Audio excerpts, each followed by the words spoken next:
عايزين نقول ان احنا بقالنا 3 سنين بادئين شكرا نفسي، فاكر نوع من التغيير. عايزين نغير بقى شويه الصور دي بقى. تمام والله انا برضو موافقه. يعني فيهم صوره، يعني كل اللي يسالك يقول لك دي مامتك في دي ناس مامتك، كتير بس انا قوي والله مش دي. بتقول لي لا بتقول لا لي انا هي مش دي مين دي. خالص يعني. الناس فاكره ان دي ماما، يعني دي يعني لا، الست دي كانت اتشهرت فتره كده، كانت بتقعد تقول شاط اب يور ماوس اوباما بالظبط.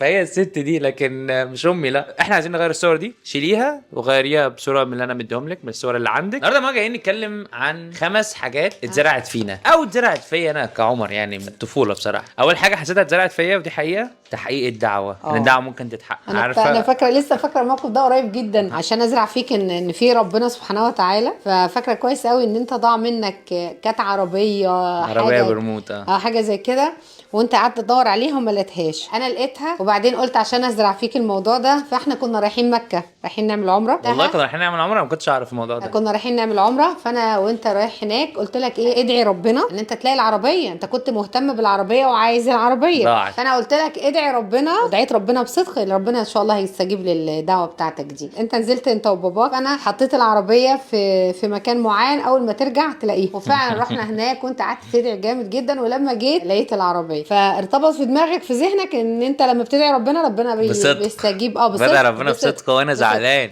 آه. ايوه، انا بقى فاكر الموقف ده دايما بتخيله. انا مش فاكر الشقه، مش فاكر كنا فين في السعوديه، مش فاكر سني، انا بجد مش فاكر اي حاجه غير شكل العربيه، العلبه اللي كانت فيها، شكل الدولاب اللي لقيته فيها العربيه، وبس. ده اللي انا فاكره. شفت كده طه حسين لما بيقول لك اول ما اوعى على ان انا ماشي جنب السياج، وانا برضه اول ما بوعى كده على ذاكره بفتكر المنظر ده، وبفتكر ان انا كنت بدعي ان انا الاقيها، حتى ادعي وصحيت لقيتها. اكتشفت طبعا بعد كده، طبعا انت بوظتي لي كل احلامي. بس كنت في ثانويه عامه تقريبا لما حكيتي لي الموقف، لما حكيت لك الموقف، يعني انت كنت كبير أيوة. وناضج لدرجه ان انت لازم تفهم. فانا حبيت بس ايوه، بس انا كان نفسي افضل عايش بفكره ان العربيه ضايعه.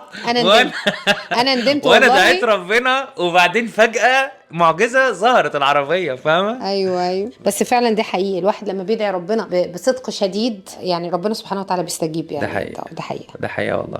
دي اول صوره معانا غيرناها، جميله والله، صح؟ جدا ما شاء الله. فانا فخوره ان انا غيرت الصوره دي، وبالذات الشخص ده، لان انا بحترمه وبقدره. يعني الصوره الثانيه نغير دي بقى. حاضر، دي كان مكتوب عليها شكسبير. بيقول لك ايه بقى؟ انت عمرك عرفتي معنى الكلام ده؟ لا بصراحه ده بيقول لك بقى ايه، مش لاقي معاني للكلمات هخترعها. تاني حاجة بحسها اتزرعت فيا، استغربت قوي لما الفترة اللي فاتت لقيت ناس، مش كتير، هم قلة ما لهمش لازمة، ولكنهم موجودين، ناس ما عندهاش أي إحساس باللي بيحصل، ملناش دعوة، ناس تانيين، ناس بعيد عننا. طيب أنا ليه أنا، وطبعا ناس تانيين، بس ليه أنا من الناس اللي لا، ليه مأذي، وليه الموضوع حاسس إنه عليا قوي وكده. يعني اكتشفت برضو إن ده حاجة من وأنا صغير كانت مزروعة فيا. لما كنا بنتكلم مع بعض، لما كنت بذاكر لك دراسات، انا اتذكر كده صح؟ انا كنت ادبي، فكنت طول عمري بحب الدراسات جدا. بعدين لما كنت بذاكر لاولادي بقى دراسات، وبالذات عمر يعني، فكنت بقعد اشرح له دراسات بطريقه مش اللي هو ايه احفظه ايه اللي المفروض ان هو يحفظه، ايه اللي هيجي في الامتحان. لا، كنت بقعد احكي له التاريخ كما يجب ان يكون لو اي حاجه نقعد نجيب اصل الحكايه. لا، وكمان حاجه برضو الموضوع يعني خلى الواحد يحس بيه قوي ويفهمه قوي، هو انه ايام المدرسه كانت حفلات عيد الام عادي، وحفلات مالهاش علاقه باي حاجه. ليه كنا بنغني الضمير العربي ونحفظها؟ انا حافظ، انت عارف لحد دلوقتي انا حافظ الضمير العربي، حافظ الحته الاولى اللي هي المقدمه. الله يا الله عافنا الأعداء، ناديت يا الله ما خابت فرجاء. ما هو برضو في حاجة مهمة جدا، احنا كجيل اتربينا على ان احنا كلنا واحد، على ان احنا الحدود دي اتحطت علشان حطها، فاحنا جيل مختلف. طب ما انا لا، ما ده اللي انا كنت فاكره، ان انتوا الجيل توارث ده، فبالتالي هيورثنا ده. انا كنت فاكر كده. بعدين لما تيجي تشوفي الناس اللي حواليك دلوقتي، الناس اللي حواليك دول يعني ما لهمش، يعني اهلهم ما كانوش من جيلكم. ازاي في ناس ما عندهاش احساس؟ ازاي في ناس بتقعد تقول لك مالناش دعوه؟ ازاي في ناس تيجي تقول لك المهم انت ايه، المهم بلدك ايه، المهم انت بتعمل ايه، روح انت اعمل مش عارف كذا. طبعا مش قادر اقول الالفاظ، انت فاهمه. بستغرب لاني كنت بحسب اللي انا فيه ده هو ده مش العادي، هي دي مش الفطره، هو ده مش طبيعي، هو ده مش طبيعي. مش المفروض كلنا تكون دي اهم حاجه عندنا؟ مش المفروض كلنا لو تناسينا حتى، مش المفروض دلوقتي مع اللي بيحصل كل حاجه تتغير؟ كنا انا فاكر في مره كانت الدنيا بتشتي، كان برق ورعد ومش عارف ايه وحاجات كده، فطبعا الجو ايه كان ساكت وهادي. ومفيش دوشه في البيت. في نفس اليوم كان بيحصل، مش فاكر سنه كام، كان حصل احداث هناك. في نفس اليوم كنت انت نازله تجيبي حاجه. فاكر يومين انا كنت خايف ان هم ييجوا يخبطوا الباب ويدخلوا ومش عارف ايه. الاحداث كانت من جوايا فدا بتقولك طول عمرها بتحلم ايه دايما حلمها الثابت اللي ما بطلش تحلمه؟ ايه بقى؟ ان هي تروح هناك متخيله، وعشان كده شايفه ان اسمها ليه علاقه بيها. أيوة. انت فاهمه الموضوع؟ ايوه. ليه في ناس حاسه كده وفي ناس مش في دماغها؟ دي من الحاجات اللي بلاقيها غريبه، ودي من الحاجات اللي مبسوطه ان هي اتزرعت فيا. ولما قعدت افكر كده بس بستغرب بقى من الناس اللي هي لا يعني مش حاسه يعني. لا بس على فكره هو اللي مش حاسس ده مش حاسس عشان الفتره دي بالذات، لا هو اكيد طبيعه شخصيته او طبيعه بيئته او تركيبتهم. يعني ما تتخيلش ابدا ان واحد مش مهتم باللي بيحصل دلوقتي حوالينا وهو قبل كده كان مهتم بواحد فقير. هو كان قبل كده مهتم بايه اللي بيحصل، هو قبل كده كان مهتم باي حاجه. لا لازم تكون واثق ان اللي ما بيهتمش هو طبيعته اصلا ما بيهتمش. هو شايف انا نفسي ثم بعدك مني، مش مهمه اي حاجه. كل الناس ما فيش حد فيها ملائكه، يعني اكيد اي فئه او اي طائفه فيها الحلو وفيها الوحش. ومش لازم يكون اللي اتقال عليه وحش انه كان أيوة وحش. مش معنى ان احنا مختلفين مع حد يبقى احنا ما بنحبش بلدنا. لا احنا بنحب مصر، احنا ملناش غيرها. انا عن نفسي اما كنت اطلع الطياره انا فاكر كنت الواحد بيعيط، واول ما بينزل مصر برغم التحديات الكتير والقلق اللي هيبقى انا لوحدي فيه ومعاكم، الا ان الواحد كان بيبقى فرحان. دي بلدي. يعني انا افتكر ماما اما كانت تيجي تقول مثلا رايحه تعمل عمره او تيجي، اول ما كانت تيجي كانت تبوس ارض المطار. الواحد ما كانش بيبقى مصدقها، ماما دي مقفوره ولا ايه؟ لكن فعلا دي حقيقه. انا عمري ما حسيت ان انا عايز اعيش في بلد تانية. نفسي اسافر بس نفسي اعيش هنا. فاهمه؟ بس دلوقتي نعيش هنا بشكل نقدر نعيش فيه نحيا مش معنى ان احنا مزعلانين من حاجه ان احنا ما بنحبش. لا خالص طبعا، دي حقيقه والله. لا احنا دلوقتي متشافين. انت لو ما بتحبش يبقى انت ما بتحبش. لا مفيش كده. ده الحقيقه. في ناس شايفيننا كده وهم نفس الناس اللي مش حاسين هناك. الرسول عليه الصلاه يعني والسلام حرام يعني قال إيه؟ من لم يهمه امر المسلمين فليس منهم. ما ينفعش تكون بتحب مصر وتحب دينك، لا هو انت اختار. وبعدين سيبك ده خالص. لا تعالى بقى بص هنا على المجتمع التاني، المجتمع الاوروبي، المجتمع الامريكي. بريطانيا اللي هي مالكه العالم كله، كانت مالكه العالم كله، وبرغم كده الناس قاموا هناك من كتر من شده الالم اللي هم شايفينه واللي هم حاسينه، نزلوا بيقولوا لا كفايه. يبقى ازاي احنا بقى ده اخويا وابني وابن خالتي لا وابن انت عمي. ما بتحبش ومش لا عايز استقرار. لا هو ده ما يمنعش خالص. لكن على الاقل شويه ميه، شويه اكل، شويه دواء، شويه احساس. بس على الاقل شويه احساس بس والله. يعني لكن ان احنا حياتنا تبقى عاديه، لا عمر ما حياتنا تبقى عاديه. يعني انا مبسوط ان بقول لك ان الواحد يعني ما طلعش زي القله اللي بنتكلم عنهم يعني.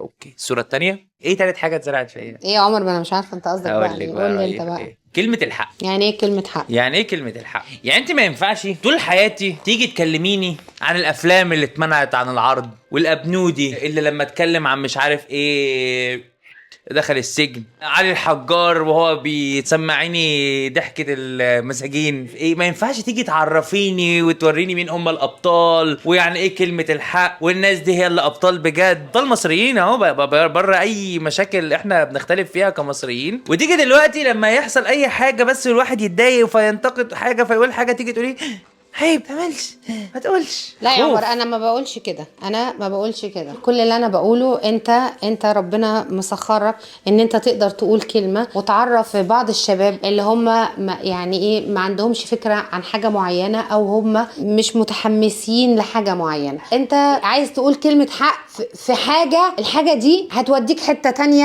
احنا كلنا مش عايزين نروحها. ما هي الحته التانية بقى، ما هي المشكله. لا اللي انت كنت مصورهم لي هم الابطال وهم الحاجات. بنتكلم على تجربه السجن، احنا بنتكلم بس ان انت كلمه الحق مهمه والتغيير مهم والاشخاص اللي ليهم صوت بيتسمع مهم.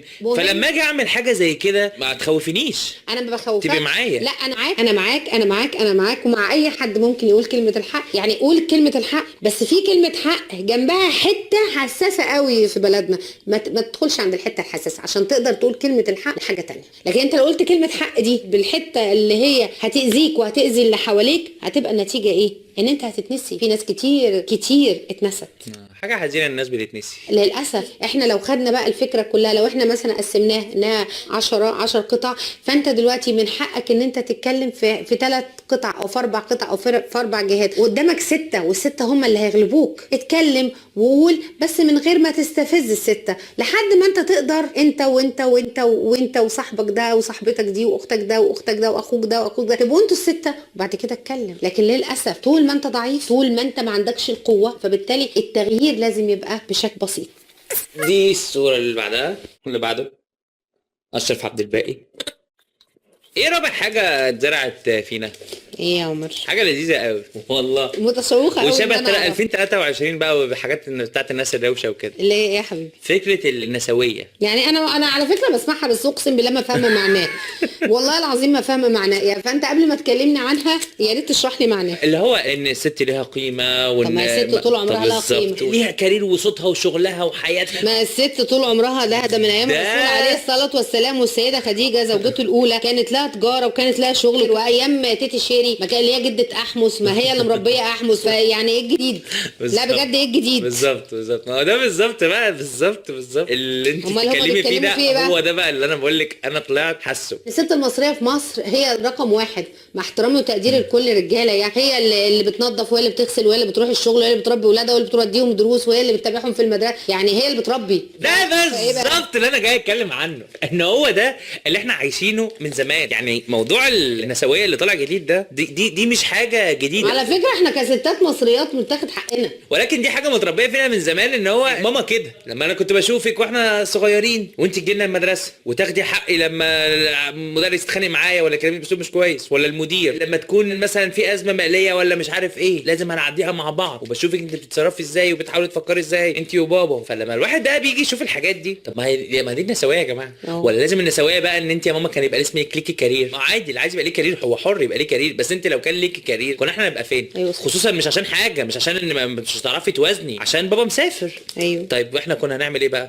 انا ممكن اتفهم ان هي حاجه مهمه بالنسبه للي معاش ده، ولكن انا طول عمري عايشها وشايفها وحاسسها. شايف فيك تمكين المراه، وشايف فيك راي المراه، وشايف فيك صوت المراه، وانت صوتك عالي قوي قوي بصراحه يعني. شكرا يا ما دي الحاجات المهمه اللي انت خدتها مني على فكره، صوتك عالي زي بالظبط فاهمه. يلا اللي بعد اخر صوره معانا احمد عيد.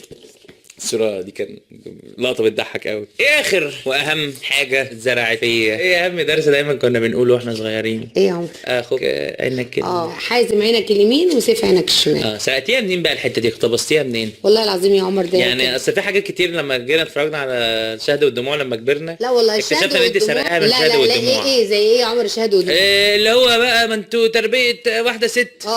ما انتوا مش عارف ايه. هي دي بس والله احنا كان بيتقال لنا كده قبل ما يظهر الشهد والدموع. لا والله يا عمر دي لوحدي. ان انت يبقى ليك اخ هنا ده عينك اليمين وعينك الشمال. والله العظيم دي من عندك. انا صدق ان هي لوحدك برضه مش عشان حاجه، عشان يعني اساسا كلمه ما ينفعش تبقى معروفه لان مش كل الناس بتخلف 3. دي من الحاجات اللي انا فخوره فعلا ان انتوا. انا برضه بحس بكده يعني. انا بحس لما تيجي تفكر في اصحابك بجد، وانا ببقى حاسس ان هم اصحابي، مش لان انا وحيد ومش عنديش اصحاب بقى فهم بالنسبه لي هم اصحابي قد ما هم فعلا اصحابي. لا اصحابك والحمد لله في كل حاجه وهم صحيح، حتى لو قلبتوا على بعض شويه عشان احنا بس مش ملايكه يعني. طبيعي. بس الحمد لله بفضل الله. دي من الحاجات بقول لك يعني المهمه اللي بحسها مزروعه فيا موضوع اخواتي ده يعني. طبعا عارفه مين ده؟ دحدوح. اسمه دحدوح صح؟ ربنا يصبر قلبه هو وكل اللي زيه. بس كده يا ماما. مبسوطه على فكره انا جدا بالصور دي جدا يا عمر، احسن من الحاجات الثانيه اللي هي اللطيفه دي، مع ان طبعا الحاجات اللطيفه دي لها ذكريات حلوه معانا يعني، بس حقيقي سعيده بالصور الجديده حقيقي. انا كمان سعيد، وشكرا لوجودك معانا يا ام عمر. مش عارفه اقول ايه بس شكرا يا عمر. شكرا يا عمر.